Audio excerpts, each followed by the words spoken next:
Bismillahirrahmanirrahim. Assalamualaikum warahmatullahi wabarakatuh. Alhamdulillahi ala ihsanih wa syukru lahu ala taufiqihi wa amtinanih wa asyhadu an la ilaha illallah wahdahu la syarika lah ta'ziman li sya'nih wa asyhadu anna Muhammadan abduhu wa rasuluh ad-da'i ila ridwanih sallallahu alaihi wa ala alihi wa ashabihi wa ikhwanihi amma ba'd. Al-ikhwah wal hadirin rahimani wa rahimakumullah. Ada sebuah hadits bagus ya di riwayat Al-Bukhari dan Muslim. Hadits ini dari sahabat yang mulia Abu Sulaiman Malik ibn al-Huwairith radhiyallahu ta'ala anhu. Jadi beliau pernah bercerita tentang usia muda beliau. Kata beliau, "Ataina ila Nabi sallallahu alaihi wasallam wa nahnu syababatun mutaqaribun." Kata beliau, kami datang kepada Nabi sallallahu alaihi wasallam dan kami adalah anak-anak muda yang berdekatan usianya. Anak-anak muda sebaya. Jadi ini kejadian ketika Islam itu sudah mulai tersebar. Khususnya setelah Fathu Mekah. Itu banyak sekali orang yang masuk Islam dan banyak sekali rombongan-rombongan dari berbagai suku, kabilah itu datang ke kota Madinah. Di antaranya di sini Malik ibn al-Huwairith dan rombongannya. Tapi istimewanya mereka ini, mereka datang kepada Nabi sallallahu alaihi wasallam usianya masih muda. Sebaya.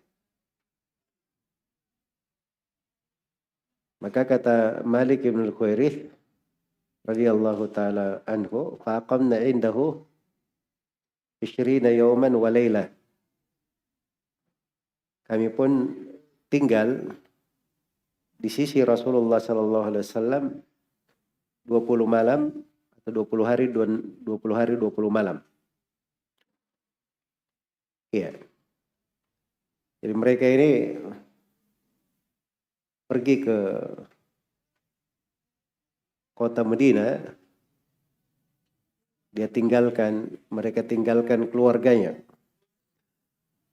Ya, beliau tinggalkan keluarganya, beliau tinggalkan kaumnya untuk berada di sisi Nabi sallallahu alaihi wasallam dan belajar dari beliau. Melihat dari hari-hari kehidupannya. Itu cerita para rombongan yang mereka itu hadir ke kota Madinah. Ada yang misalnya datang ke kota Madinah, terus dia ceritakan bahwa dia lihat Nabi sallallahu alaihi wasallam berkhutbah. Beliau bersandar di atas tongkat. Ada yang datang dia bercerita bahwa saya ke kota Madinah, saya melihat Nabi begini.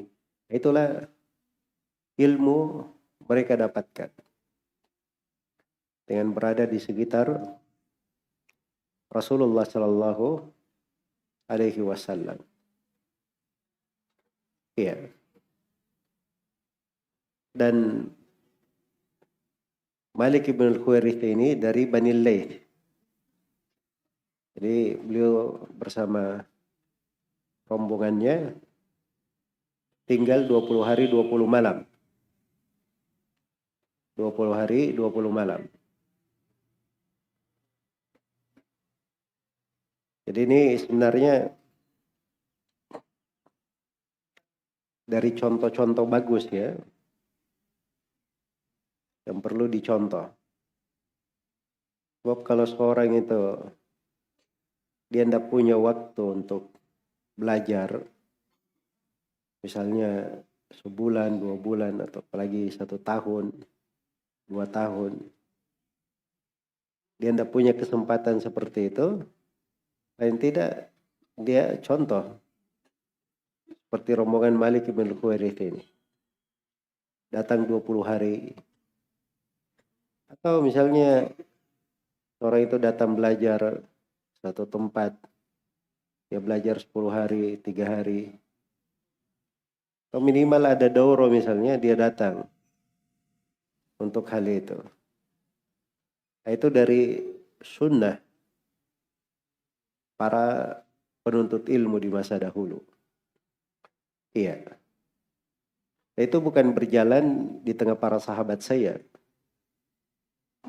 Bahkan Nabi Musa alaihi salam itu melakukan perjalanan berhari-hari untuk menjumpai Nabi Khadir. Bukan perjalanan biasa. Karena beliau bahasakan laqad laqina min safarina hadza nasaba. Sungguh kami telah jumpai suatu hal yang berat di dalam perjalanan ini. Padahal Nabi Musa alaihissalam seorang nabi. Malah beliau dari ulul azmi. Tapi begitu beliau ingin tambahan ilmu, beliau melakukan perjalanan untuk menjumpai Nabi Khadir. Dan yang terkuat di kalangan para ulama, Nabi Musa kedudukannya lebih tinggi dari Nabi Khadir. Nabi Musa dari ulul azmi. Dari ulul azmi. Tapi bersamaan dengan itu ada ilmu di sisi Nabi Khadir yang tidak dimiliki oleh Nabi Musa alaihi wassalam. Maka beliau pun melakukan perjalanan. Iya. Nah ini Malik bin Al-Khuwairith radhiyallahu ta'ala anhu, bagaimana Nabi Musa mengikutkan seorang anak muda di perjalanan bersamanya. Ini semuanya pendidikan-pendidikan untuk anak-anak muda, generasi muda. Dan bukan untuk anak-anak muda saja sebenarnya, untuk umat ini. Ciri dari kualitas suatu kaum, suatu bangsa, itu adalah pengetahuannya. Adalah pengetahuannya. Jadi sepanjang mereka belajar ilmu agama dengan baik, maka pasti kebaikan pula yang dia dapatkan. Iya. Jadi kata beliau, wa nahnu syababatun mutaqaribun. Dan kami anak-anak muda sebaya dalam umurnya, berdekatan usianya. Berdekatan usianya. Nah, usia muda ini memang harus dilestarikan dengan seorang itu belajar dan menuntut ilmu. Sebab kalau sudah luput berlalu, maka dia akan sadar banyak juga hal yang baik berlalu bersamanya. Sampai seorang penyair berkata, ala laita syababa ya'udu yawman wa ukhbirahu bima fa'ala al-mashibu. Wahai andai kata usia muda itu suatu hari kembali, lalu saya cerita kepadanya apa perbuatannya usia tua. Jadi usia tua itu di usia ketika sudah luput usia muda, itu ada kekurangan-kekurangan dimaklumi. Yang luput darinya, hilang darinya, tidak dialami lagi seperti dia usia mudanya. Iya. Maka kata Malik bin Khuwairith melanjutkan kisah beliau. Wa kana Rasulullah sallallahu alaihi wasallam rahiman rafiqa. Dan adalah Rasulullah sallallahu alaihi wasallam itu adalah seorang yang sangat merahmati, sangat lembut sekali. Sangat lembut.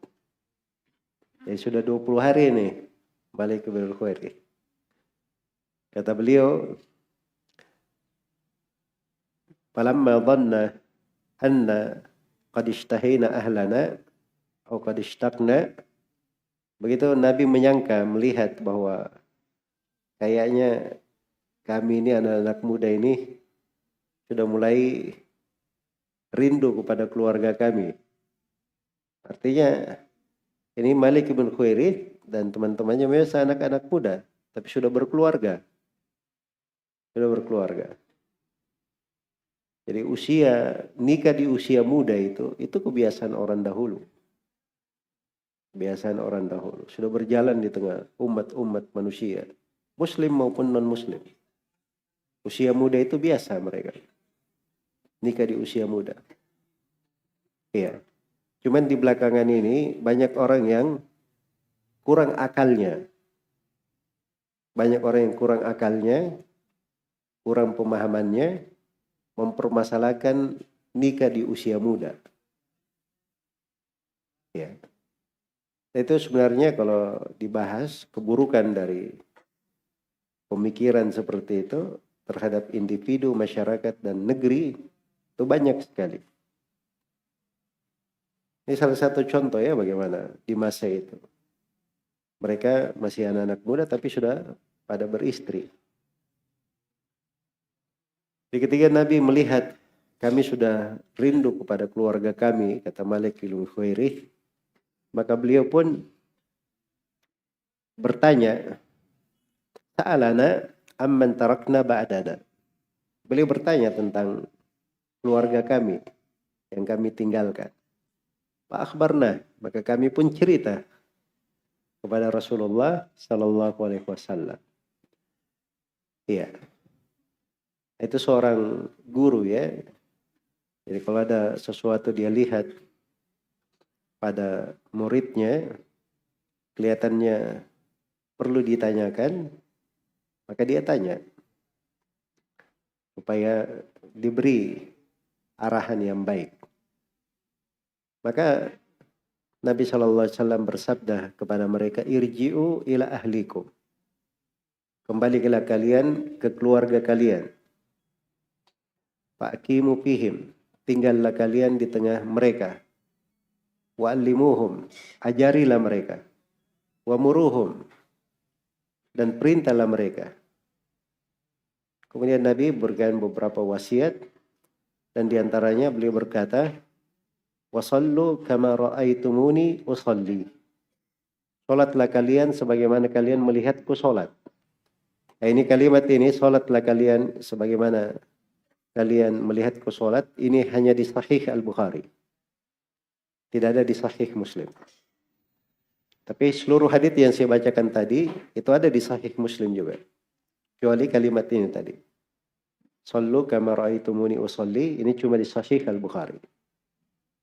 Ya, Nabi berkata, "Salatlah kalian sebagaimana kalian melihatku salat." Iya. Makanya Malik bin Khuwairith itu radhiyallahu taala anhu itu dari sahabat-sahabat yang bercerita tentang bagaimana tata cara salat Rasulullah sallallahu alaihi wasallam. Iya. Jadi terdapat iktidar dari prinsip pokok di dalam beragama. Jadi kita harus dipahami ya dalam beragama. Bagaimana seorang itu belajar. Bagaimana seorang itu beragama. Nah, itu ada prinsip pokoknya. Ada jalan utamanya. Apa itu jalan utamanya? Adalah al-iktida wal-ittiba. Mencontoh dan mengikuti. Iya. Dia mencontoh dan mengikuti Nabi Sallallahu Alaihi Wasallam. Sebab agama ini datang dengan perantara wahyu. Bukan sesuatu yang diciptakan oleh akal, dibentuk oleh perasaan. Saya maunya begini dan begitu. Tapi agama ini wahyu. Datang dari Allah melalui perantara Rasulullah SAW. Nah itu Malik bin Khuwairith dan teman-temannya, kaumnya, mereka tinggal di kota Madinah untuk melihat. Belajar dari Nabi. Termasuk belajar dari perbuatan beliau. Apa yang beliau lakukan. Dan Nabi sendiri perintah, "Sallu kama ra'aitumuni usolli." Salatlah kalian sebagaimana kalian melihatku salat. Sama di pembahasan haji. Pembahasan haji juga Nabi berkata kepada para sahabat, "Lita'khudhu anni manasikakum." Hendaknya kalian itu mengambil tata cara manasik kalian dariku. Iya. Jadi tidak ada yang berbuat sendiri. Selalu ada pijakannya. Selalu ada patokannya. Itulah namanya ittiba. Iktida. Jelas ya? Itu cirinya ahli sunnah. Ciri tempat belajar yang baik. Kalau si guru itu setiap kali menyebutkan sesuatu, dia sebut dalilnya. Itu cirinya. Dia sebut ayat ataupun hadits Rasulullah SAW. Malah dia didik murid-muridnya untuk tanya apa dalil dari gurunya. Sebab mereka dididik beragama bukan untuk ikut-ikutan. Bukan untuk membebek buta. Bukan untuk menjadi mayat dibolak-balik sesuai dengan kehendak orang yang memandikannya. Tapi seorang penuntut ilmu itu, dia tahu apa dalilnya, apa alasannya. Dia hormati gurunya, dia muliakan ilmu dan ahlul ilm, tetapi dia juga menghormati Allah dan Rasulnya. Dengan mempelajari agama itu sebagaimana yang datang dari Allah dan Rasulnya. Makanya ditanya dalilnya apa? Pada hal-hal yang diajarkan oleh guru tersebut. Tapi di masa sekarang ini, orang-orang liberal, orang-orang sufi, orang-orang yang kurang pemahamannya, itu kalau ditanya dalil marah. Malah ada yang bikin statement, mengajak orang kepada Al-Quran dan Sunnah itu kebodohan. Ini seperti yang dikatakan oleh Umar ibn Khattab radhiyallahu ta'ala. Persis sekali ucapan Umar terhadap mereka. Kata beliau radhiyallahu ta'ala anhu, sebagaimana yang diriwayatkan oleh Imam Al-Baihaqi di dalam kitabnya Al-Madkhal ila Sunanil Kubra. Kata Umar ibn Khattab, "Iyyakum wa ashabar ra'i, fa innahum a'da'us sunan. A'yadhum ahadits Rasulullah sallallahu alaihi wasallam ay yahfazuha faqalu bir-ra'i." Kata beliau, hati-hati kalian dari ahlul bidah yang cuman mengandalkan pendapatnya. Karena mereka ini adalah orang-orang yang kesusahan menghafal hadits Rasulullah sallallahu alaihi wasallam. Karena susah hafal hadits, akhirnya senangnya pendapat, pakai pendapatnya saja. Kan enak itu, pakai pendapat aja gampang. Tapi kalau suruh hafal riwayat, hafal hadits, susah bagi mereka. Sulit. Nah, itulah yang menyebabkan mereka hanya mengikuti pendapat. Makanya Umar berkata, "Fa innahum a'da'us sunan." Mereka ini musuh-musuh sunnah. Musuh-musuh hadits Rasulullah sallallahu alaihi wasallam. Iya. Maka ini dari ciri ya generasi muda. Pendidikan Nabi sallallahu alaihi wasallam. Itu dididik untuk belajar, dididik semangat dapat ilmu, dan dididik untuk selalu mengikuti dan mencontoh Rasulullah sallallahu alaihi wasallam. Makanya Nabi ingatkan, kalau kalian pulang ke keluarga kalian, ajari mereka, perintah mereka. Sholatlah kalian sebagaimana saya sholat. Bukan sekedar ajari perintah Tidak ada dasarnya. Tapi disuruh mengajari mereka sholat sebagaimana mereka melihat Rasulullah sallallahu alaihi wasallam sholat. Kemudian kata Nabi sallallahu alaihi wasallam, "Fa idza hadaratis salatu falyu'addil lakum ahadukum wal ya'ummakum akbarukum." Apabila sholat itu sudah hadir, sudah tiba waktu sholat, maka hendaknya salah seorang di antara kalian menjadi muadzin dan hendaknya salah seorang di antara kalian menjadi imam. Ini dua kalimat terakhir ini pembahasan fikih ya. Banyak hukum di dalamnya sebenarnya. Tapi kita di pertemuan ini bukan di tema itu. Iya. Jadi tema pokoknya hadits ini terdapat di dalamnya berbagai sifat yang indah untuk para pemuda, untuk umat Islam. Bagaimana menjadi harapan orang-orang yang berada di negerinya. Bagaimana menjadi harapan untuk bangsanya. Ini Malik bin Khuwairith dan teman-temannya, para pemuda ini, datang ke kota Madinah untuk belajar. Lalu kembali ke negeri mereka, ke keluarga mereka, untuk mengajari mereka. Ini ciri kebaikan di sebuah negeri. Ciri kebaikan di sebuah negeri. Makanya kalau ingin berbuat baik untuk orang, ingin menjadi sumber kebaikan di masyarakat kita, di negeri kita, caranya pergi belajar. Berbekal ilmu. Setelah itu pulang ke negerinya, diajarkan ilmu itu kepada orang-orang. Itu pasti akan terjadi kebaikan. Tersebar dari kebaikan. Dan akan banyak keberkahan di atas muka bumi. Disebabkan karena hal tersebut. Dan itulah cara Rasulullah SAW membentuk generasi pertama di tengah umat ini. Tidak datang generasi pertama itu tiba-tiba muncul. Itu dididik oleh Nabi SAW dari fase Mekah sampai akhir hayat beliau. Selalu dibekali oleh Nabi SAW. Dan Nabi adalah orang yang paling bersemangat di dalam membekali umat, di dalam mendidik mereka dan memberikan segala hal yang membawa kebaikan untuk mereka. Bahkan Nabi SAW juga mengingatkan segala hal yang bisa membahayakan mereka untuk dihindari. Jangan didekati. Karena itu di dalam hadits Abdullah bin Amr bin As di Sahih Muslim, Rasulullah SAW bersabda berkata, "Innahu lam yakun nabiyyun qabli illa kana haqqan alaihi ayyadulla ummatahu ala khairi ma ya'lamuhu lahum wa yundhirahum syarra ma ya'lamuhu lahum." Tidak ada seorang nabi pun sebelumku kecuali wajib atas nabi itu menjelaskan segala kebaikan yang dia ketahui bagi umatnya. Wajib atas nabi tersebut untuk menjelaskan segala hal yang bisa membahayakan umatnya. Ya.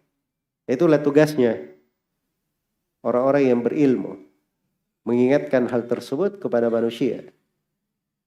Mengingatkan hal tersebut kepada manusia. Jadi ini sifat yang terlihat ya pada generasi muda. Perhatian dengan ilmu. Kalau perlu melakukan perjalanan, lakukan perjalanan kalau diperlukan untuk belajar. Inilah yang dilakukan oleh Malik bin Khuwairith dan teman-temannya kepada Rasulullah sallallahu alaihi wasallam. Semoga Allah Subhanahu wa taala memberi taufik pada semuanya dan memudahkan kita pada ilmu yang bermanfaat. Innahu waliyyu dzalik wal qadiru alaihi wallahu taala.